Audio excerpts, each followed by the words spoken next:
tous et j'espère que vous allez bien, que vous avez passé une super semaine. J'ai passé une très bonne semaine, mais par contre, honnêtement, j'ai chaud et je pensais pas que j'allais pouvoir dire ça un jour. Aujourd'hui, on va voir avec le pasteur Jétro Camille et le pasteur Pascal Rodet comment tenir bon. Comment vas-tu, Jétro ? Bonjour Nafi, bonjour tout le monde, je suis en pleine forme, merci. Tu tiens bon ? Pour l'instant, jusque-là, disons, on est au début de l'émission, on va voir comment on est dans 15 minutes. Dans 15 minutes. Hein. Et toi, Pascal, est-ce que tu tiens bon ? Je tiens bon, oui, j'essaye en tous les cas. Il y a parfois des hauts et des bas, mais je tiens bon. Mais tu tiens.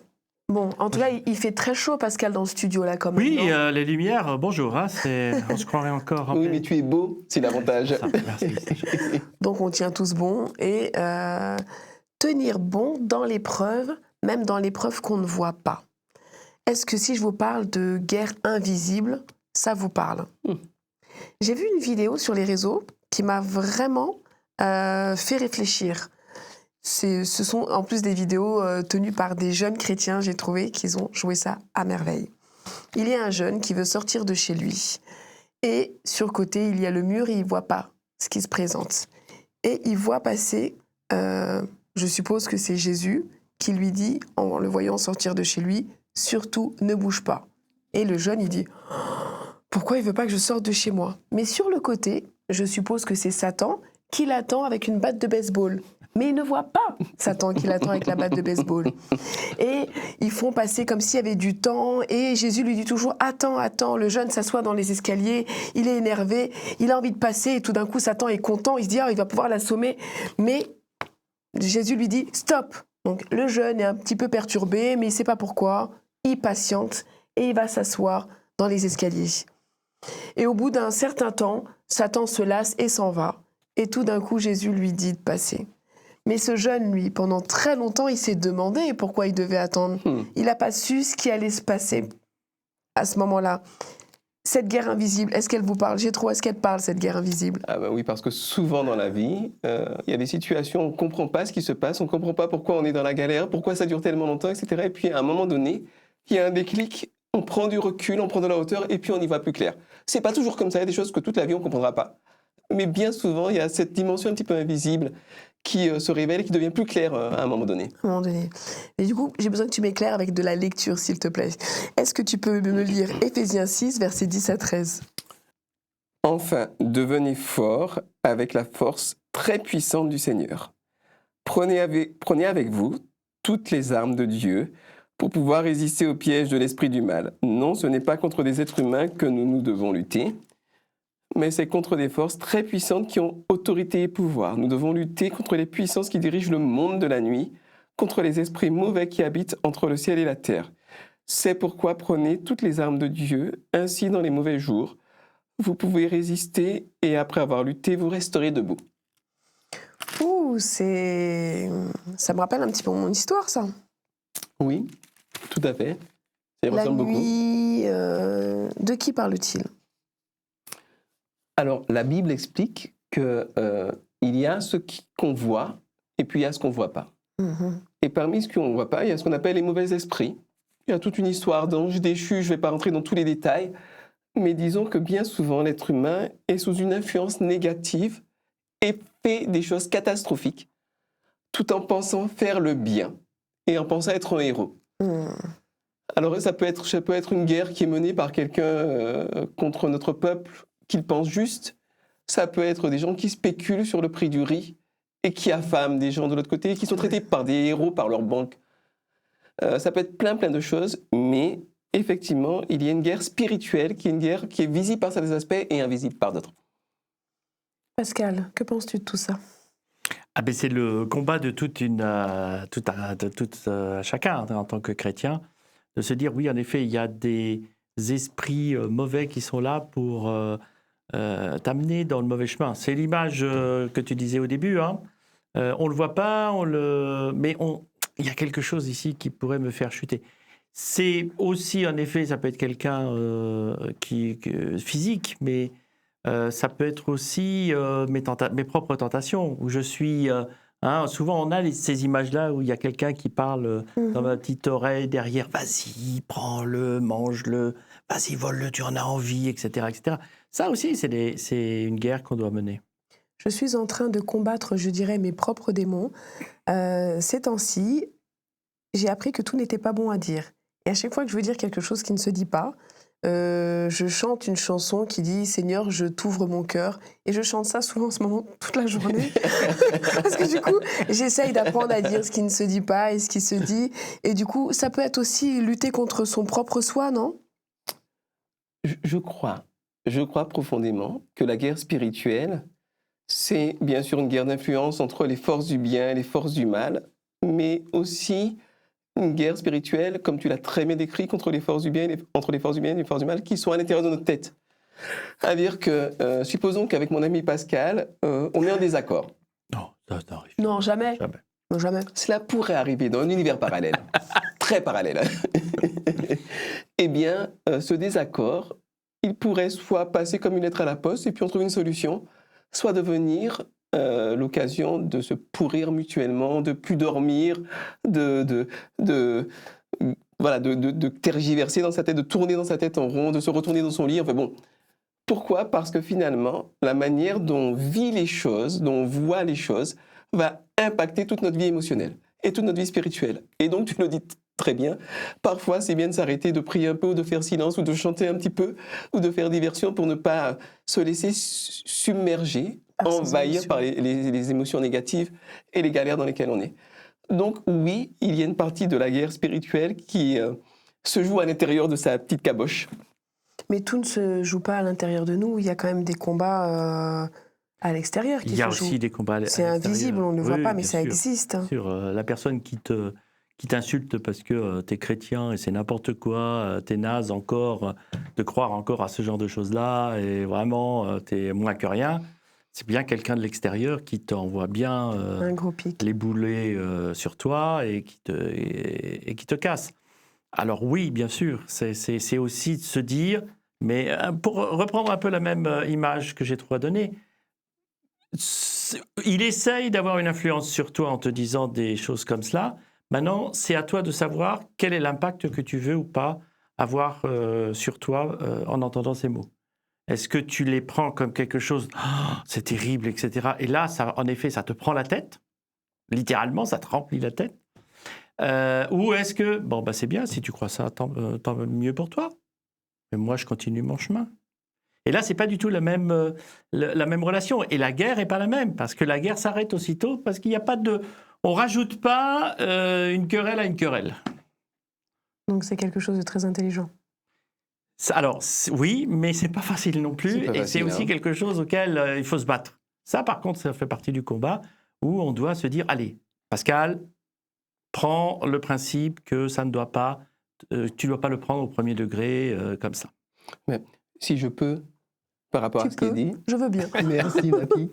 Eh bien, il y a une amie qui travaillait dans une centrale d'achat et les pratiques n'étaient pas toujours très honnêtes, quoi. Et elle ne voulait pas surfacturer, elle ne voulait pas arnaquer les gens. Et c'était compliqué parce que ceux qui arnaquaient, qui surfacturaient, gagnaient en promotion. Ils montaient dans l'échelle, ils avaient des primes, etc. Et elle, qui voulait être honnête, elle restait toujours au même niveau, elle était même mal vue. Et donc, comme le dit Pascal, oui, c'est ce qu'il y a de mieux à faire, de rester intègre, mais ça n'est pas évident. Parce qu'il y a une forme de pression, soit directe, d'agression, soit une forme indirecte par l'absence de reconnaissance de ton intégrité, de ton honnêteté, quoi.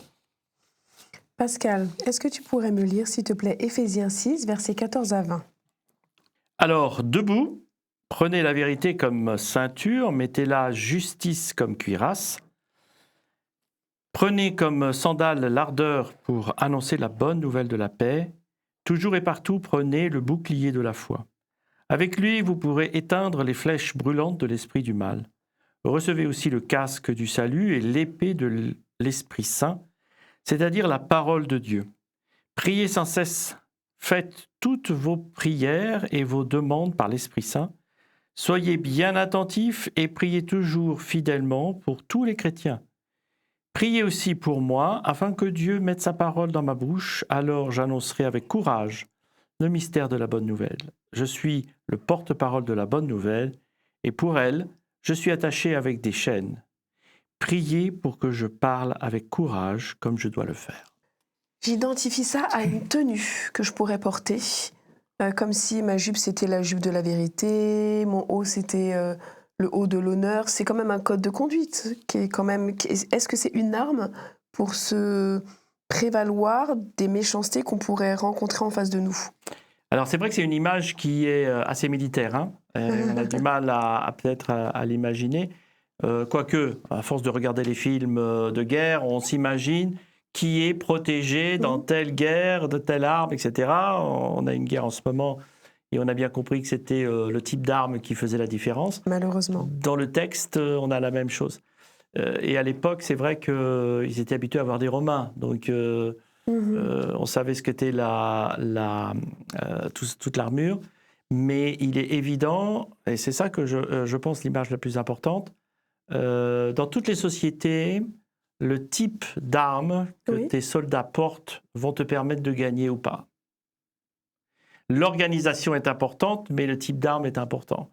Le fait que les Romains avaient des boucliers plus larges pour faire un peu des tortues, c'était parce qu'ils avaient vu que c'était important de se couvrir.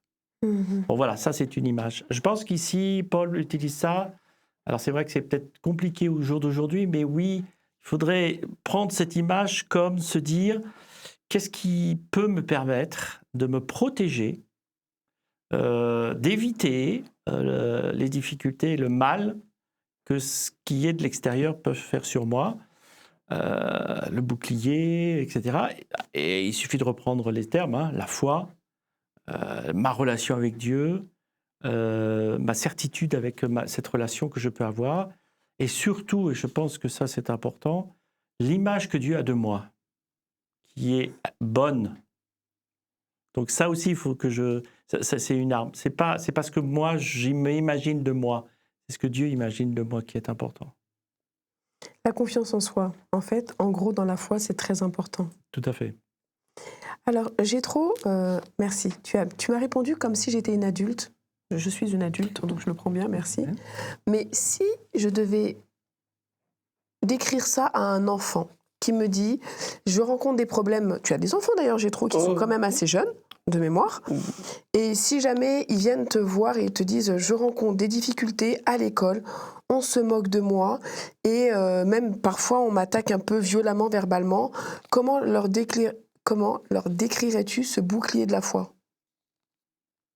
En fait, je vais reprendre tes propres paroles. C'est-à-dire que quand tu es proche de Dieu, ta confiance en soi, elle augmente. Ton sentiment de sécurité, il augmente. Et les agressions, elles te font moins mal. Ou bien, ça t'arrive même, ça m'est arrivé, ça m'arrive pas tous les jours, mais ça m'est arrivé de ressentir de la peine et de la compassion pour mes agresseurs. Je pense que ça a déjà dû vous arriver aussi de voir des gens qui se débattent dans leur agressivité, dans leur amertume, et puis vous ressentez, même si c'est contre vous, vous ressentez plus de la peine et de l'amour pour ces personnes-là. Moi, j'en sens de la pitié, c'est pas normal?